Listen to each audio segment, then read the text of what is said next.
Hello everyone and welcome to another Star Wars figure review. Continuing on with my brand new Clone Wars figure reviews, we're going to take a look at another clone trooper, and this time around it's the ever popular Clone Captain Rex. Now this is the version of Captain Rex that includes the rather hefty jetpack, and this is probably one of the most unique releases of Rex that we've seen so far, mainly due to the fact that the majority of the figure is based on new parts. Now I'll get on to some of those in just a moment, but before we get into this review, once again I'm going to give you a look at the packaging that he comes in. Now I've got the newly designed Clone Wars packaging with this one, with the plastic bubble dedicated to the figure. Got a very cool image of Rex on the top, and on the back have a still image from the Clone Wars as well as an image of the figure, character description below, and the rest of the wave featured along the bottom. There we go, that is the packaging for Captain Rex. Like with most Clone Wars figures that I've been showing you recently, he does indeed come with a Clone Wars Adventures code, which allows you 30 days worth of free membership on clonewarsadventures.com. So once again, if you want to pause the video and enter that code online and bag yourself some points. And finally, of course, he does indeed come with a battle game card and a display stand. The image on the card is based on the Clone Wars movie, in which we see Rex utilising the jetpack on Christophsis, and of course you get the generic display stand as well. So onto the figure. As I said, this guy is primarily made up of completely new parts. I'll get onto some of those in a moment, but first up I'll run through some of the primary features of the figure. As you can see, he's looking a little bit like a Transformer, and in some ways this jetpack that he's wearing actually reminds me of the Smuggler pack that was released with a deluxe Power of the Force Han Solo figure way back when. I think I reviewed that some time ago, so you can check that out if you want. I'll run through the features of the jetpack first. Up top, as you can see, you've got a couple of blasters which can be rotated to point forwards, like so. Minimal feature, I know, but very cool that it's included anyway. Also, around the back, as you can see, in place on the jetpack is sort of this very small looking jetpack, which is a lot more accurate to the ones seen in the Clone Wars, and that can be removed from the large jetpack and attached to the figure by itself, which I'll show you later on in the review. And this is just the jetpack really that was seen with the Clone Wars Aayla Secura figure, obviously just repainted in 501st Rex colours. The jetpack and the chest apparatus is well, they are separately sculpted pieces.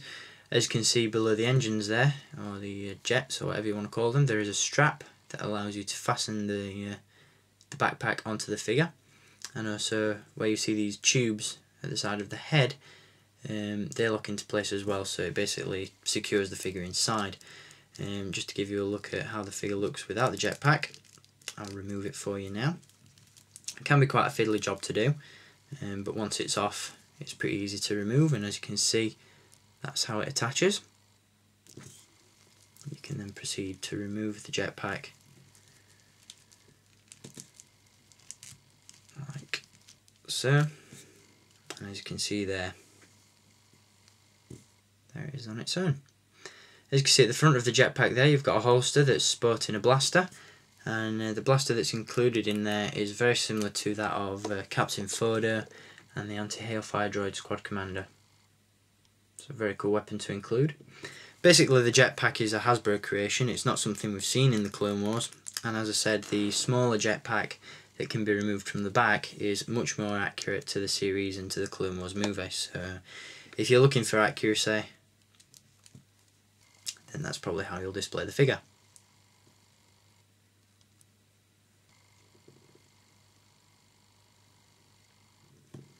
Now, as I said, for the most part, this guy is primarily made up of new parts, the first of which being a brand new head sculpt.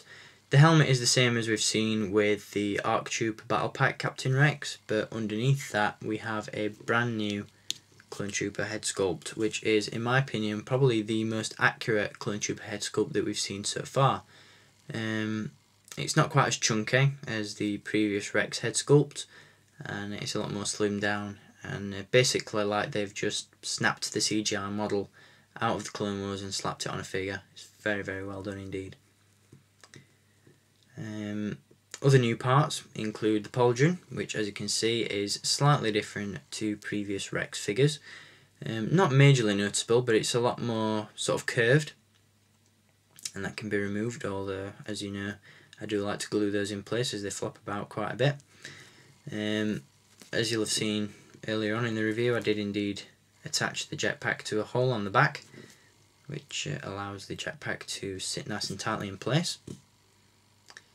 Unlike all the previous Rex figures we've seen, this one has a cloth camer, which isn't the most sturdy material. It frays a lot and it looks a little bit flimsy and not that good quality, but I'm not going to complain too much. We've also got brand new holsters as well, as you can see, which once again are a lot chunkier than the previous versions, and inside there you've got two DC-17 pistols, which once again are brand new sculpts, which once again are a little bit chunkier. The trigger's a lot wider so that it can accommodate the fingers better, and overall just a far superior sculpt to the previous blasters. The figure itself is closer to the Commander Stone sculpt than it is to the previous clone sculpt. There's no articulation in the upper torso. The arms are primarily based off Commander Stone, and the legs are very similar to that of Clone Trooper Jesse, which once again is based off the Clone Commander Stone mould. So just to give you a rundown of articulation, this guy has a ball jointed neck, ball hinged shoulders and elbows, swivel wrists, a swivel waist, ball hinged hips. Now this is where the interesting part comes in, because not only can he do the splits like with most ball jointed hips figures, but the thigh is actually a separately sculpted piece, so he can actually, the thigh, as you can see, can actually swivel, which allows a lot more posability, and it obviously shows that Hasbro are looking to sort of elaborate on the very poor Clone Commander Stone sculpt. He also has ball jointed knees and unfortunately no articulation in the ankles. So in some ways I think this figure really succeeds in as many areas as he fails, but he's a very cool figure for the most part, and I really do like him. As I said, the helmet is just the same one that we've seen on the ARC Trooper Captain Rex that was released in the Battle Pack, just with a slight deco change. The J guys on the top of the helmet are a slight bit bigger and a bit more worn. And before I finalise this review, I'll just give you one more look at Rex wearing the jetpack. As I said at the beginning of the review, this is a Hasbro creation. This isn't anything that we've seen Rex wear during the Clone Wars movie or the subsequent series. But it gives, as I said, a little bit more value for money, and it certainly adds a little bit of diversity to the, let's face it, quite boring Captain Rex re-releases that we've seen time and time again. It's certainly something different, and if you're into action features and sort of elaborate accessories, then this is definitely one to pick up. Very cool indeed. I know some people aren't big fans of this, but I quite like it. Once again, it's different to all the previous Rex figures, and if you're a clone fan like myself, then you're really going to appreciate the new head sculpt, and this is definitely going to be one that you're going to want to add to your collection. So there we go, that's Clone Captain Rex complete with jetpack. Hope you've enjoyed this review, and I'll be back with more reviews on some Clone Wars figures very soon. We're fastly approaching my 500th video, which I still have no idea what I'm going to do for it. But stay tuned, as I'll be back with more reviews very soon. So as always guys, until next time, keep collecting, and may the Force be with you.